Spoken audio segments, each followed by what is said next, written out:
감사합니다. 우리 오늘 베드로전서 1장 22절 말씀으로 옆 사람과 한번 인사 나눕니다. 진리를 가진 사람은 삶이 아름답습니다. 이렇게 인사 나누겠습니다.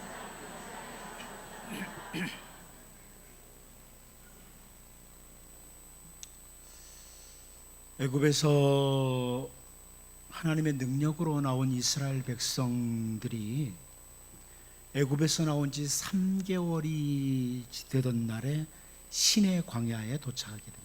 시나이 반도 시내 광야에 도착을 합니다.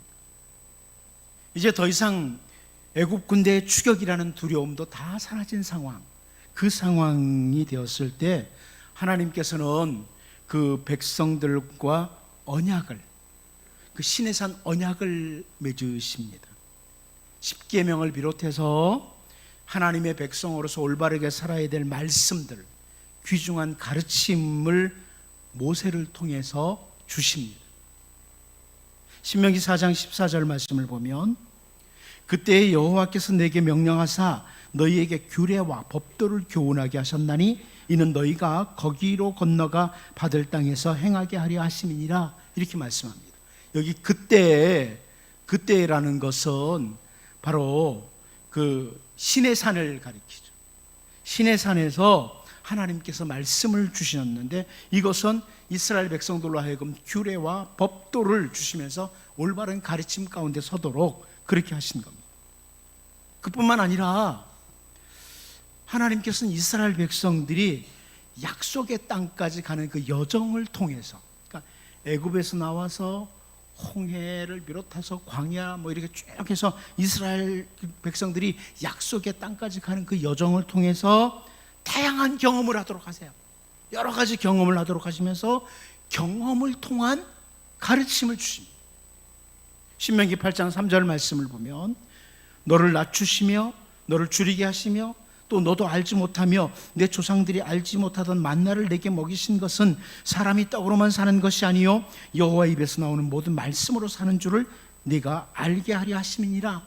이렇게 말씀을 하죠. 이스라엘 백성들이 하나님을 향해서 불신을 하고 그 불신의 결과로 광야길을 돌고 도는 긴 시간을 갖게 됐지만 그 모든 시간을 통해서 하나님께서는 이스라엘 백성들에게 그 어떤 삶을 통해서 가르침을 주셨다는 말씀이에요.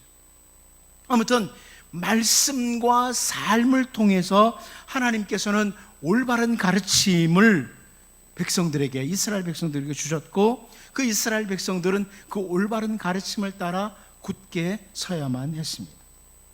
자, 이렇게 하나님께서 주시는 올바른 가르침을 따라서 굳게 섰던 사람 중에 한 사람이 우리가 잘 아는 여호수아입니다. 여호수아가 그 죽음을 앞에 둔 상황에서 백성들에게 하는 연설이 있죠. 여호수아 23장 14절을 보면 보라 나는 오늘 온 세상이 가는 길로 가려니와 너희의 하나님 여호와께서 너희에게 대하여 말씀하신 모든 선한 말씀이 하나도 틀리지 아니하고 다 너희에게 응하여 그 중에 하나도 어김이 없음을 너희 모든 사람은 마음과 뜻으로 아는 바라. 자, 여호수아가 이 죽음을 앞에 두고 죽음이 임박했을 때에 나는 온 세상 사람들이 가는 그 길, 이제 죽음의 길로 가게 됐다. 그런데 내가 세상에 태어나서 여기까지 오기까지 하나님께서는 내게 말씀을 주셨고 그 말씀을 따라 하나도 어김이 없이 다 이루셨다.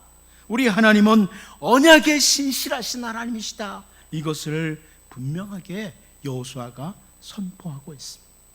죽음을 앞에 둔 상황. 그런데 여러분, 여호수아가 죽고 얼마 되지 않았을 때, 사사기 2장 11절 말씀을 보면 이스라엘 자손이 여호와의 목전에 악을 행하여 바알들을 섬기며 그럽니다. 하나님이 주신 그 말씀을 따라 그 말씀 위에 굳게 올곧게 서야 될 백성들이 말씀을 놓치고 하나님 보는 눈앞에서 악을 행하고 있었다. 이렇게 설명을 합니다. 하나님의 말씀, 그 귀중한 말씀을 따라서 올바로 서지 못한 사람들. 우리가 이제 열왕기 하로 돌아와서 우리는 지난번에 열왕기 하 오늘 12장 2절을 통해서 본 말씀이 있습니다. 요아스는 제사장 여호야다가 그를 교훈하는 모든 날 동안에는 여호와 보시기에 정직히 행하였으되 그럼. 제사장 여호야다가 올바른 가르침을 왕 요아스에게 주었고 그 결과로 요아스가 하나님 보시기에 정직하게 올곧게 걸어갔다, 이런 설명입니다. 저는 오늘 본문 말씀을 보면 요아스가 그 제사장 여호야다로부터 올바른 가르침을 받고 그 올바른 가르침을 따라 굳게 서서 행하는 내용의 한 부분을 보게 됩니다.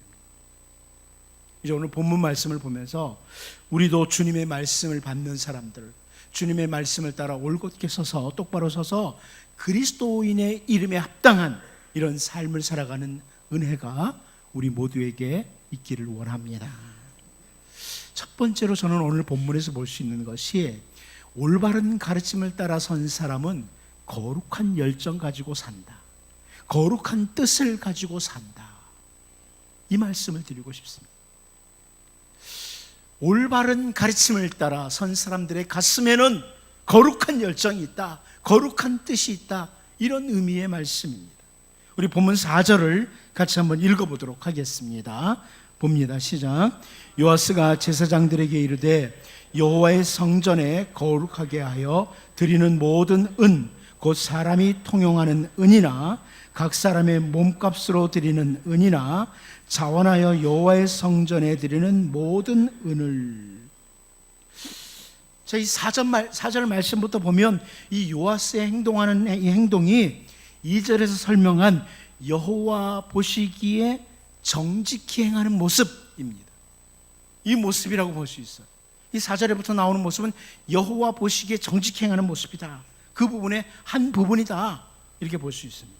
근데 이 2절에서 말하는 정직하다는 이 단어는요, 히브리어 단어가 정직하다, 올곧다, 곧다, 이런 의미를 가지고 있어요. 그런데 동시에 이 정직하다는 히브리 단어는 적합하다, 기뻐하다, 이런 의미를 가진 단어입니다. 무슨 말인가 하면 요아스는 하나님 보시기에 적합한 일을 했다, 적합한 마음을 가졌다. 요아스는 하나님 보시기에 기뻐하는 마음을 가졌다, 이런 의미가 되겠습니다. 이 요아스는 아달랴가 다윗의 후손들을 모두 죽이는 그런 상황에서 우리가 잘 아는 것처럼 여호세바에 의해서 구출함을 받습니다. 그리고 그 성전에 숨겨서 6년 동안 지냈습니다. 성전에 숨겨져서 6년 동안 양육을 받았는데, 그 어린 나이에 요아스가 성전 안에 있으면서 뭘 받겠습니까? 그동안 성전이 얼마나 많이 수리해야 될 부분이 많은가, 야, 성전이 많이 파괴됐네, 파손됐네, 이런 것들을 확인할 수 있었겠죠. 역대하 24장 4절 5절의 상반부를 보면, 그래서 그 후에 요아스가 여호와의 전을 보수할 뜻을 두고 제사장들과 레위 사람들을 모으고 그들에게 이르되, 이렇게 표현하고 있습니다. 요아스가 그 하나님의 성전을 보수할 뜻을 두었다. 세번역 성경은 이렇게 번역했습니다. 얼마 뒤에 요아스는 주님의 성전을 새롭게 단장할 마음이 생겨서 제사장들과 레위 사람들을 불러 다음과 같이 지시하였다, 이렇게 번역을 했습니다. 요아스의 마음에 가진 어떤 마음이죠. 요아스에게 거룩한 열정, 거룩한 뜻이 생겼다는 거예요. 거룩한 열정이 요아스에게 있었다. 우리가 잘 아는 것처럼 계속해서 이리저리 쫓겨다녔던 다윗이 그 모든 힘들고 어려웠던 시간이 지나고 왕궁에서 편하게 쉬게 된 때, 다윗이 그 마음에 하나님의 성전을 건축하고자 하는 거룩한 뜻을 가집니다. 열정이 생깁니다. 하나님의 성전을 건축해야 되겠다. 나는 지금 이렇게 평안하게 궁전에 있지만 하나님의 교회는 그렇지 않다. 이래가지고 성전을 건축할 거룩한 뜻을 가지죠. 그런데 우리가 잘 알다시피 하나님께서는 다윗에게 너 아니야, 성전을 건축하는 일은 네가 할 수 없다, 네 아들 솔로몬 때에 하도록 하겠다고 이렇게 말씀을 하십니다.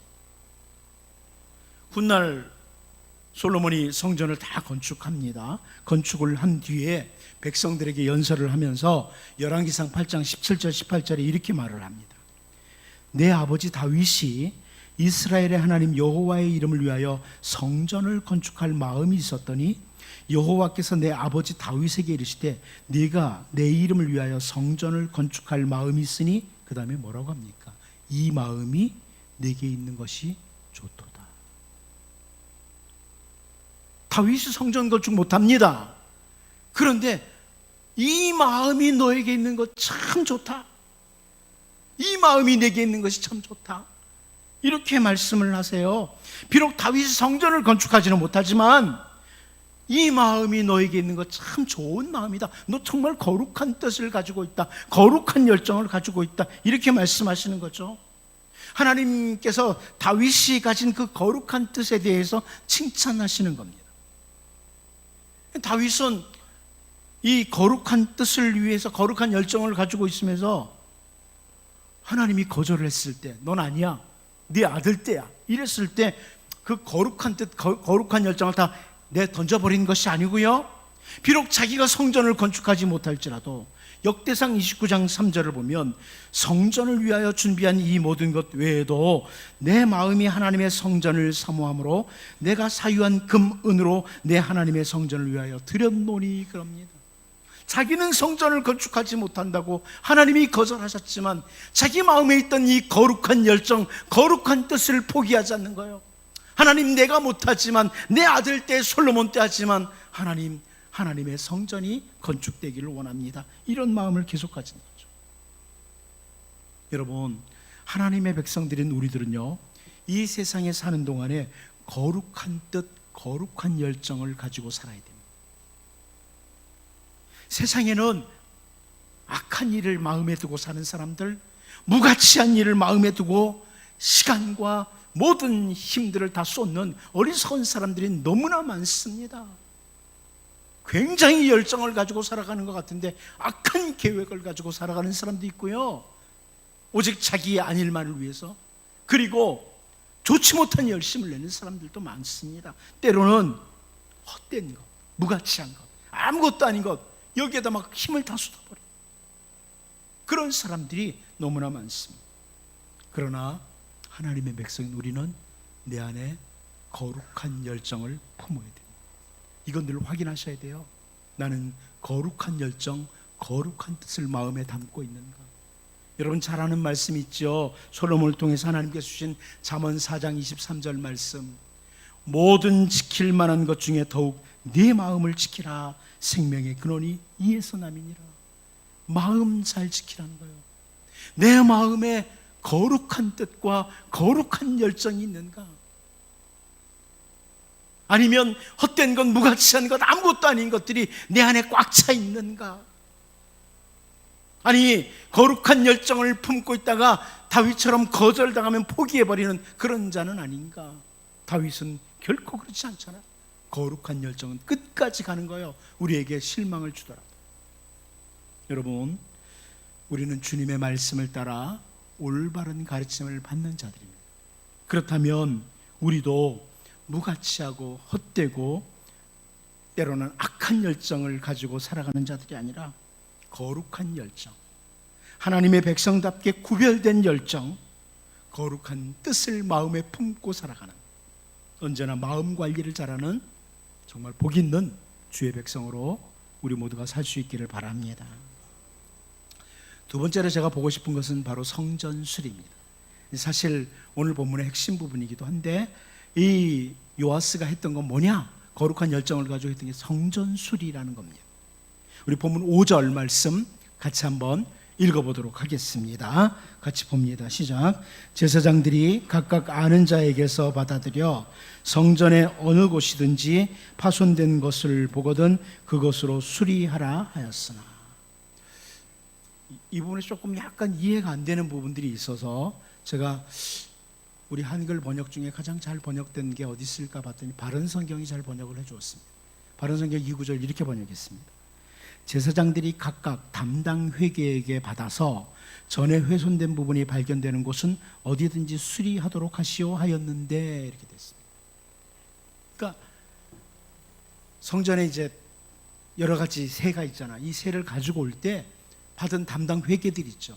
그들에게 제사장들이 받아서 제사장들이 그걸 가지고 성전에 파손된 부분을 수리하라. 이게 요아스 왕의 명령입니다. 아무튼 요아스 왕은 제사장들에게 성전을 수리할 것을 명령하고 있습니다. 여러분, 이때는, 이 요아스 왕 때는 솔로몬이 성전을 건축한 지 100년이 지난 때예요. 충분히 성전에 퇴락한 부분이 많이 있을 수 있는 때죠. 건축을 하고 100년이 지났으니까 여기저기 손봐야 될 때가 많죠. 뿐만 아니라 역대하 24장 7절 말씀을 보면요, 이는 그 악한 여인 아달랴의 아들들이 하나님의 전을 파괴하고 또 여호와의 전의 모든 성물들을 바알들을 위하여 사용하였음이었더라. 이렇게 설명을 해줍니다. 악한 그 아달랴의 아들들이 하나님의 성전을 막 부숴서라 또 좋은 거 파내가는 거죠. 그리고 자기네들 그 바알 신전을 위해 사용하기도 했다, 이런 거예요. 그러니까 당연히 하나님의 성전이 더욱 파손되고 훼손되는 거죠. 또 아달랴 왕 때는 바알 신전을 위해서는 지원이 있어요. 하지만 예루살렘 성전, 하나님의 성전을 위해서는 전혀 지원이 되지 않았던 것으로 학자들은 봅니다. 그러나 성전은 다시 새롭게 수리해야 될 필요가 분명히 있었던 겁니다. 그런데 저는 오늘 본문에서 주목하고 싶은 것이 다른 데 있습니다. 정말 주목하고 싶은 건 뭐냐면, 이 하나님의 말씀을 따라 올바로 선 유다의 왕들, 하나님의 말씀을 따라 올바로 섰던 유다의 왕들의 공통점 중에 하나가 뭐냐면, 다른 말로 올바른 가르침을 받고 선 왕들의 공통점은 성전에 관심이 집중되더라는 거예요. 성전에 관심이 집중돼요. 성전을 청결하게 하는 이 일을 하더라는 거죠. 열왕기상 15장 15절 말씀을 보면, 그가 그의 아버지가 성별한 것과 자기가 성별한 것을 여호와의 성전에 받들어 드렸으니 곧 은과 금과 그릇들이더라. 이런 말씀 나옵니다. 여기 그가는 유다의 아사 왕을 가리킵니다. 이 아사 왕은 하나님의 말씀을 따라 딱 서면서 성전에 관심을 가지고, 성전에 이런 것들이 필요하다, 이런 것들을 했다는 거죠. 또 한 사람 보면 유다의 히스기야 왕의 모습. 역대하 29장 4절 5절을 보면, 제사장들과 레위 사람들을 동쪽 광장에 모으고 그들에게 이르되, 레위 사람들아, 내 말을 들으라. 이제 너희는 성결하게 하고 또 너희 조상들의 하나님 여호와의 전을 성결하게 하여 그 더러운 것을 성소에서 없애라. 이런 명령을 내립니다. 자, 이렇게 주님의 말씀을 따라 올바로 선 왕들, 유다의 왕들의 공통점이 뭐냐? 공통 관심사가 뭐냐면, 성전을 수리하거나 성결하게 하거나 성전에 뭔가를 드리거나, 이게 공통 관심, 성전입니다. 말씀에 올바로 선 사람들은 성전에 관심을 가진다. 이걸 우리가 놓치면 안 됩니다. 그렇다면 오늘 우리가 주님의 말씀을 받는 사람들, 주님의 올바른 가르침을 받는 사람들인데, 우리는 어떻게 해야 될까요? 우리는 어떻게 해야 될까요? 우리 중에 저 이스라엘에 있는 예루살렘 성전, 그곳을 다시 거룩한 성전으로 회복하기 위해서 그곳으로 달려가야 되겠습니까? 11세기 말부터 13세기 말까지 그 예루살렘을 탈환하기 위해서 8차례에 걸쳐서 가슴과 어깨에 십자가 표지를 하고 전쟁에 참가했던, 소위 말하는 십자군 전쟁을 우리가 다시 일으켜야 될까요? 예루살렘을 탈환하기 위해서. 우리 주 예수님께서 이 땅에 오셔서 우리의 모든 죄를 대신 지시고 십자가에서 죽으시고 부활하신 후에는 더 이상 저 이스라엘에 있는 예루살렘은 우리들의 성전이 아닙니다. 예수님이 오신 후로 더 이상 예루살렘의 성전은 우리들의 성전이 아닙니다. 제가 전에도 언급했지만 바울 사도는 고린도전서 3장 16절 17절에서 아주 분명하게 보여줍니다. 너희는 너희가 하나님의 성전인 것과 너희가 하나님의 성전인 것과 하나님의 성령이 너희 안에 계시는 것을 알지 못하느냐? 누구든지 하나님의 성전을 더럽히면 하나님이 그 사람을 멸하시리라. 하나님의 성전은 거룩하니 너희도 그러하니라.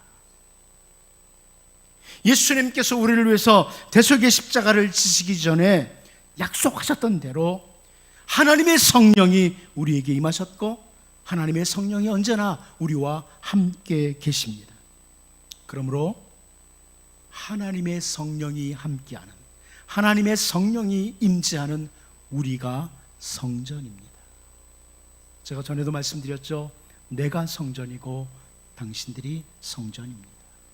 우리가 성전입니다. 다시 이렇게 정리합니다. 주님의 올바른 가르침을 따라 굳게 선 사람은 성전에 관심을 집중한다.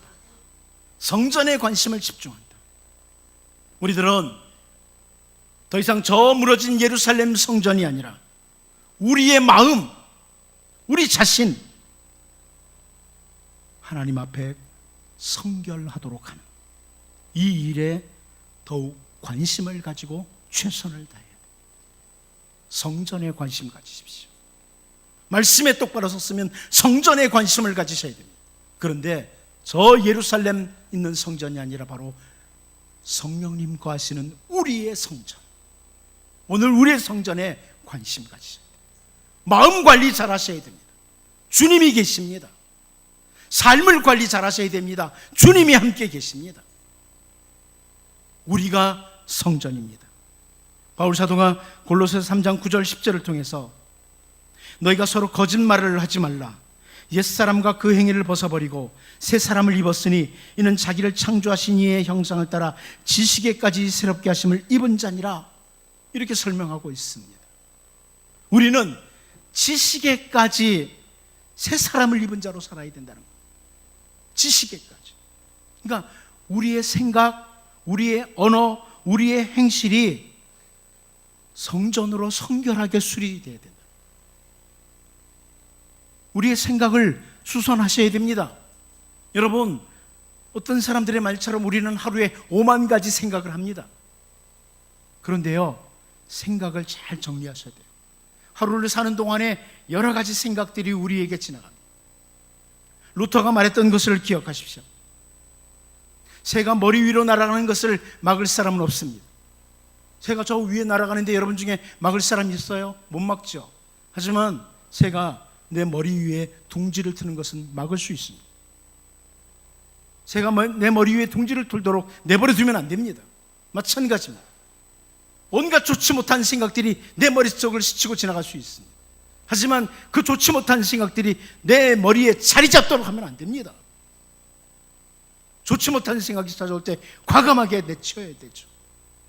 지식에까지 새롭게 하심을, 우리의 생각까지도 말입니다. 우리의 언어도 우리의 행실도 올바른 가르침을 받고 그 가르침 위에 전 요아스가 성전에 관심 가졌다는 것. 아사나 히스기야나 경건한 유다의 왕들이 성전에 관심을 가졌던 것 기억하시고, 우리도 주님의 은혜로 새 사람이 되었고 주님의 가르침을 따라 서게 된 주의 백성들인데, 다른 사람 손가락질 하는데 그 말씀을 사용하는 게 아니고요, 자기 자신을 정결하게 하는, 성전인 자기 자신을 정결하게 하는 생각과 언어와 행실을 정말 주님이 거하시는 성전답게 사용할 수 있는, 성결하게 살기 위해 몸부림치고 기도하고 애를 쓰는 이런 우리 모두가 될 수 있기를 원합니다. 마지막 한 가지 더 보면, 선을 행하다가 낙심하지 말고, 선을 행하다가 낙심하지 말고. 본문 6절 같이 한번 읽어보도록 하겠습니다. 같이 봅니다. 시작. 요아스 왕 제23년에 이르도록 제사장들이 성전에 파손된 데를 수리하지 아니하였는지라. 우리가 정말 성전에도 관심 가지고 말씀을 따라 참 올곧게 서서 최선을 다하고 애를 쓰고 수행하려고 할 때에 우리로 하여금 실망하도록 하는 일들이 찾아올 수 있습니다.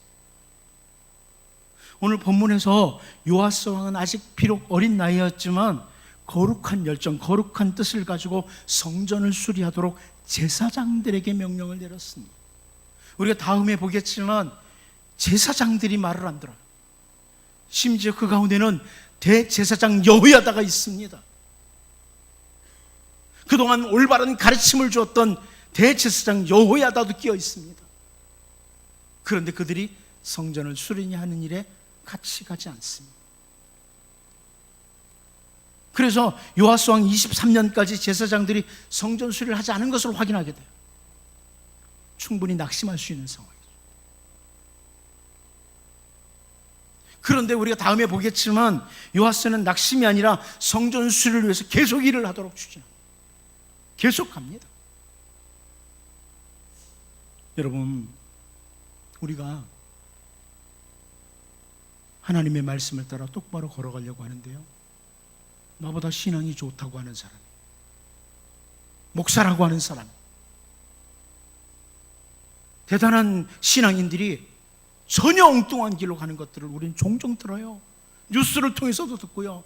세상에 어떻게 목사가 그럴 수 있어, 세상에 어떻게 장로가 그럴 수 있어, 막 이런 것들을 우리는 계속 접합니다. 그래서 포기하느냐?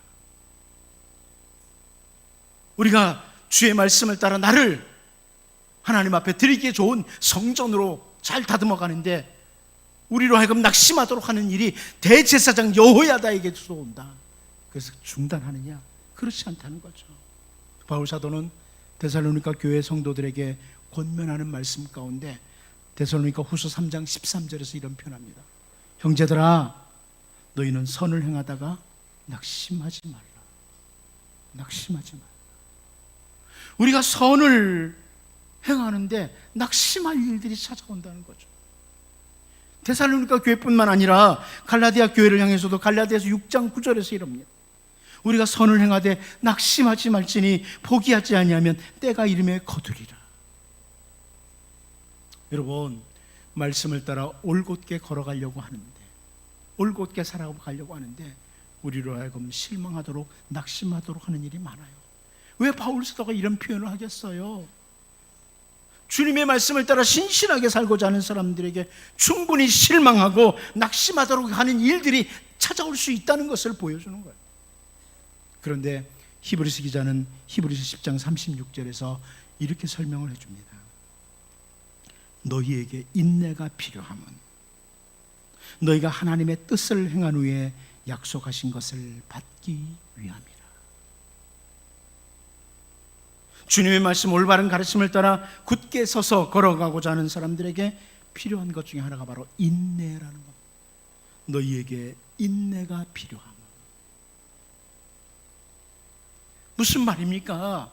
우리가 거룩한 열정, 거룩한 뜻을 마음에 품고 하나님의 백성으로서 달려가다가 나를 정결하게 하고 하나님 기뻐하실 만한, 하나님 앞에 적합한 그런 존재로 만들어 가다가 우리를 실망시키는 일들, 우리를 낙심하게 하는 일들이 곳곳에서 찾아오지만 그때 인내가 필요하다. 오직 주님 바라보면서, 오직 주님 바라보면서. 심지어 죄송하지만 목사도 바라보고 달려가지 마십시오. 목사도 완벽하지 않습니다. 주님 바라보고, 오직 주님 바라보고 약속하신 것을 받기 위해서 끝까지 달려가는 겁니다. 주님 만나는 그날까지. 말씀을 따라 신실하게 뭔가를 하려고 했던 요아스입니다. 그런데 자기에게 말씀을 가르쳐 주었던 제사장 여호야다도 성전 수리하는 일에 실패합니다. 여러분, 그럼에도 불구하고 요아스가 계속해서 그 선한 일, 거룩한 열정을 따라 계속하는 것을 보면서 결코 우리는 선을 행하다 낙심하지 말 뿐만 아니라 오직 주님 바라보면서 인내하고 주님이 주시는 아름다운 열매를 거둘 수 있는 복 있는 주의 백성들로 살 수 있기를 바랍니다. 기도하겠습니다. 하나님 아버지,